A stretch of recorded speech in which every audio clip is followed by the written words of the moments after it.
سلام علیکم برادران و خواهران عزیز و هموطنان گرامی قدر، خوش آمدید به کانال ما امروز شروع میکنیم ترجمه زبان ترکی را به زبان تاجیکی از درس دوم.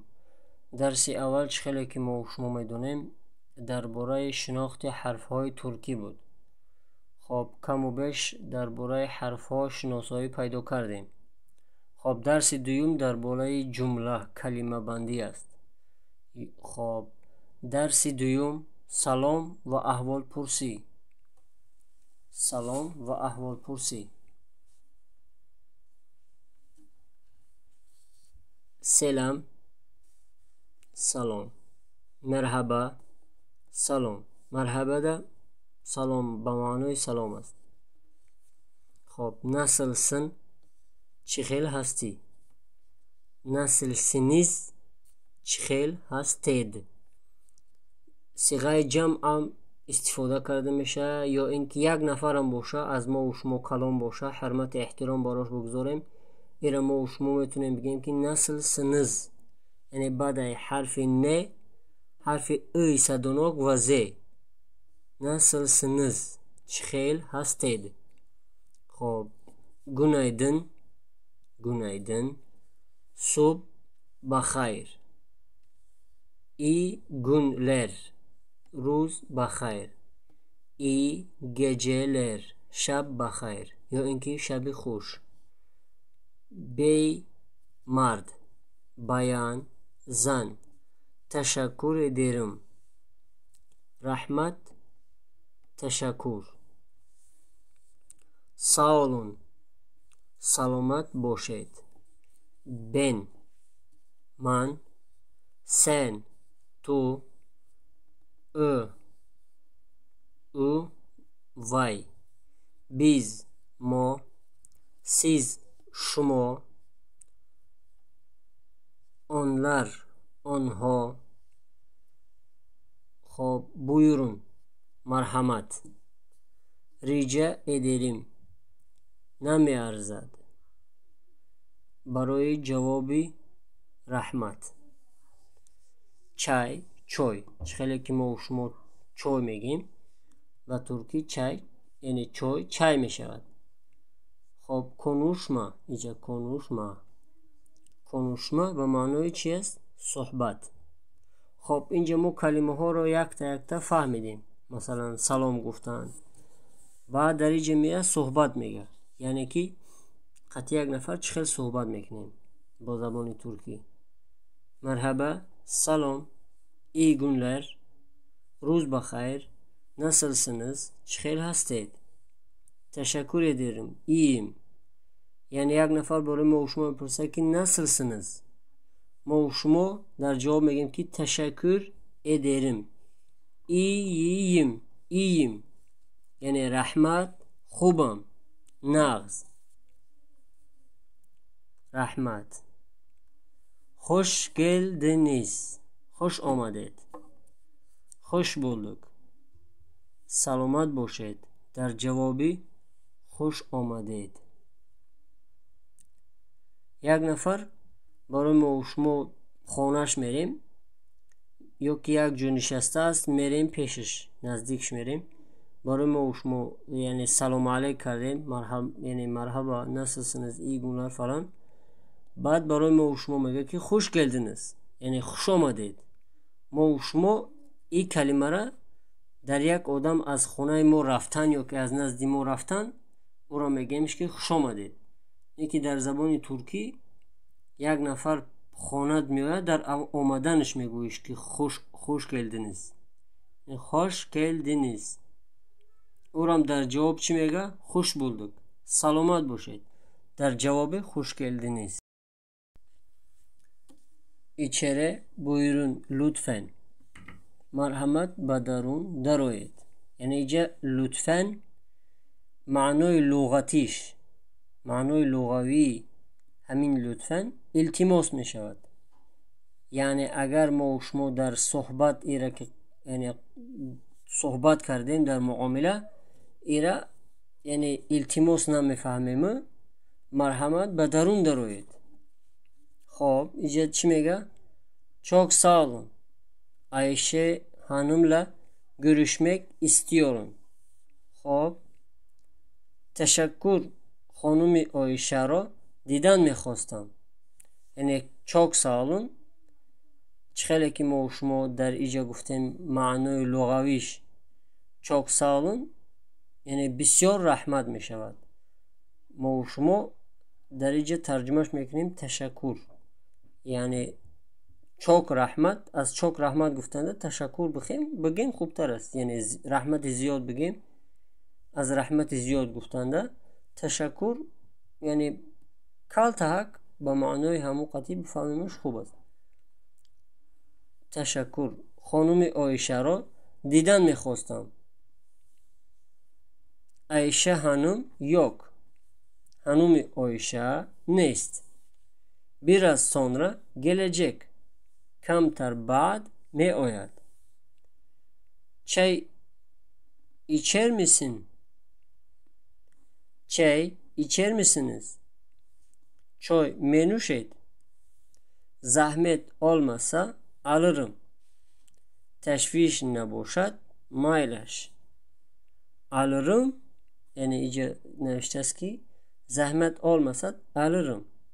Yani eğer teşviş نباشد میگیرم یا پیاله چای. در اینجا مو کالتک به معنای همو قطعی مایلش می نوشم. rica ederim. Yani خیلی که در بالا در گفتیم که تشکر ederim در جوابش rica ederim میشه بگویی. یک نفر یک کار خوب میکنی برای ما و شما بگه که rica ederim. تشکر ederim میگه برای ما و شما در جوابش چی میگیم؟ rica ederim. Hiç gap ne? در جوابی تشویش نباشد. اینجا برای ما و شما چی گفت؟ زحمت olmasa alırım. تشویش نباشد. اینجا صاحبی که برای ما و شما صاحبی چای برای ما و شما چای میتید اینجا میگه که rica ederim. Hiç gap ne? در جوابی تشویش نباشد. Gitmek gerekiyor. من باید روم. iyi akşamlar. Asr bakayr. یا اینکه شام بخیر. یا اینکه شب خوش. گله گله. خیر. خدا نگهدار. یعنی اینجا هم که ما و شما گله گله خیر. خدا نگهدار ایرا علاوه کردیم ما. یعنی صاحب کتاب ایلا چیکار کرد؟ علاوه کرده است. اما aslında گله گله خیلی که اگر ما و شما با روسی قطعی مثلا نازی ترجمهش بکنیم گله گله پکا پکا. خب اینجا خیر خیر با تاجیکی خیر خیر. Dil bilgisi, kelime yapısı, gramatika, sohtori, kelime. Dil bilgisi, dil bilgisi, kelime yapısı, gramatika, dil bilgisi, gramatika, kelime yapısı, sohtori, kelime. اینجا ما و شما میبینیم کök یعنی کök چی معنی داره؟ ریشه. کök ریشه بوده است. ریشه خردترین جزء یک کلمه است که با قسمها جدا نمی شود. معمولا از یک هجا عبارت می باشد و جای آن در اول کلمه است. ریشه کلمه دو خیل می شود. ریشه اسمی و ریشه فعلی. ریشه کلمه دو خیل میشته است. یک ریشه اسمی و ریشه فعلی. خب اینجا ما و شما ریشه اسمی را میفهمیم. ریشه اسمی ev, taş, göz, deniz yani خانه. ریشه اسمی گفته نام ev, خانه, taş, سنگ, göz, چشم, deniz, daryo. Reşe-i fiili sev, sev. Bak, çiz, oku. Yani اینجا میگه sev, دوست دار. bak, نگاه بکن. چیز، خط بکش. oku, بخون.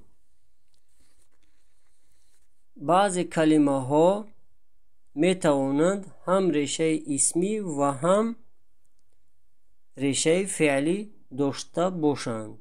مثال یاز.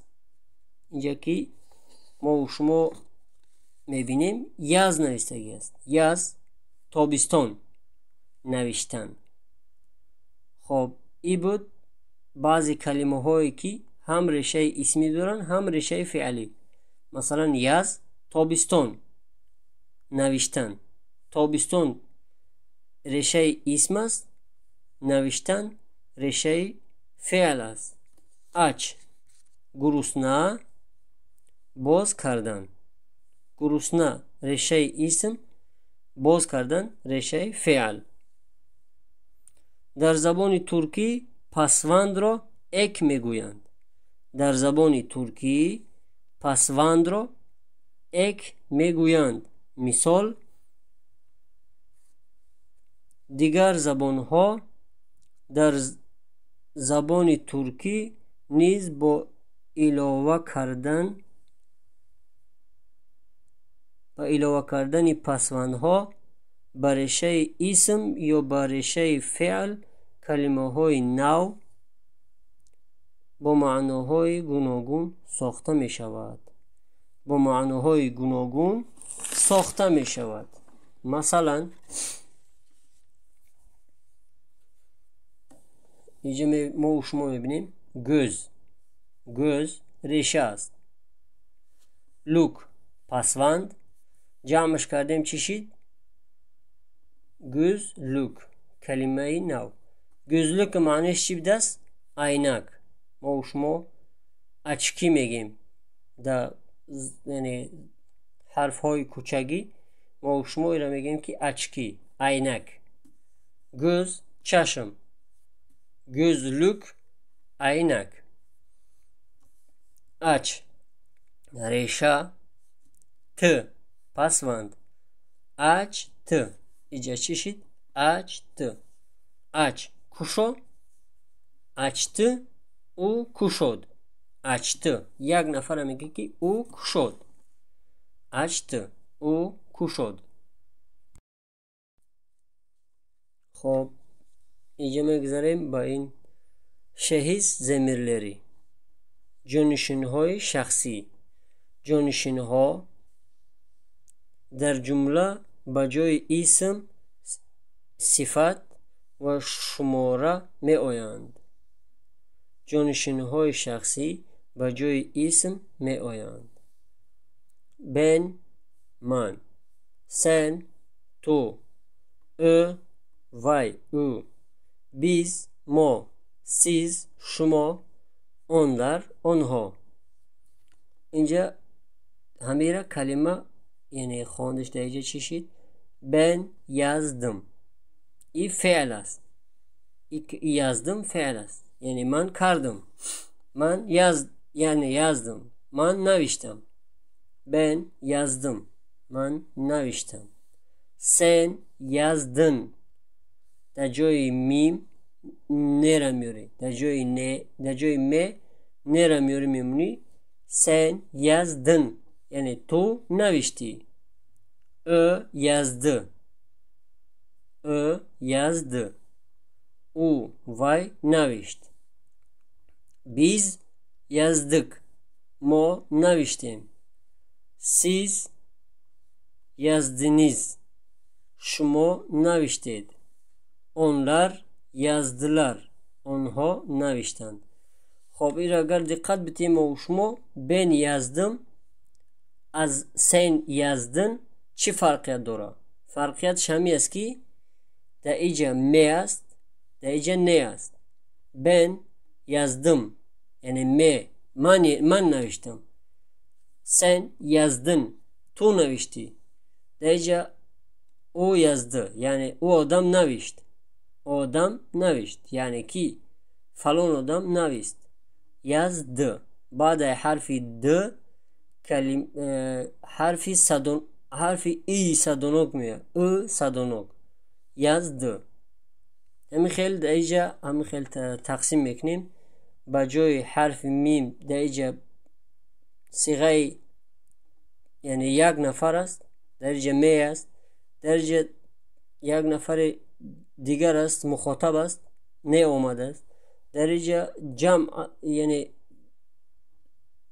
غیب است در اینجا هیچ نه اومده فقط حرفی او اومده است در اینجا ما بسیاری هستیم صیغه جمع است حرف کر آوردن موندن در اینجا siz شما زیاد یعنی چند نفر شما است زیر آورده موندیم خب siz yazdınız onlar yani غایب onlar yazdılar yine de اینجا سه حرف زیاد شد ل a r lar yazdılar yani در هر جا که لر بیاید yani صیغه جمعی yani صیغه جمع است مثلا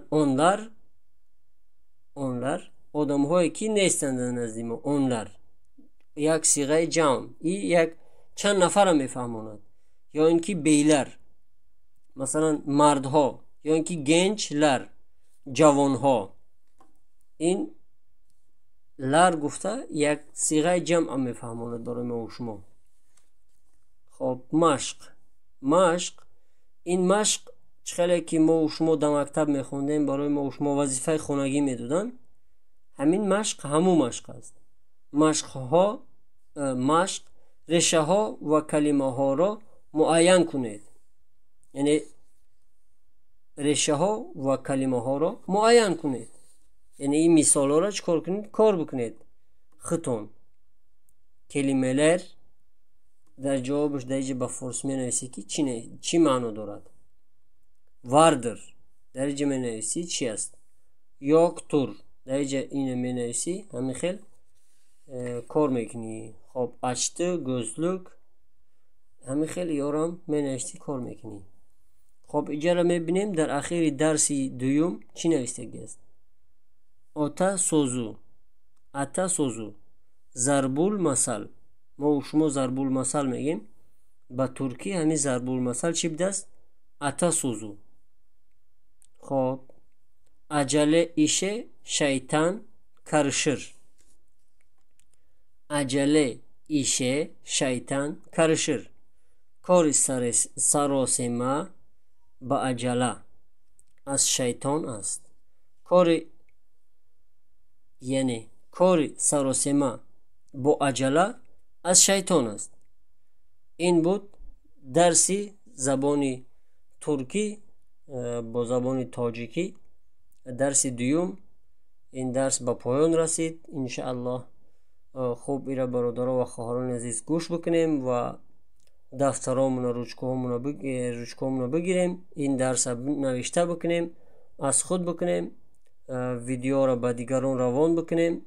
اگر برای شما یگان فکرهای در سرتان بیاید حتما در کامنتاری نوشته بکنین فکرهای خودتان کمبودی ها چی کمبودی های باشه کمبودی ها را در یعنی کامنتاری ها بگین انشاءالله ما در فکر اصلاحش میشویم خداوند یارو مددگار ما و شما باشد در آخر پادپیسات کردن فراموش نکنین لایک بمونین انشاءالله از پیش برای ما و شما بسیار ویدیوهای خوب و درسهای جالب برای ما و شما انشاءالله پیش می آید خدا حافظی ما و شما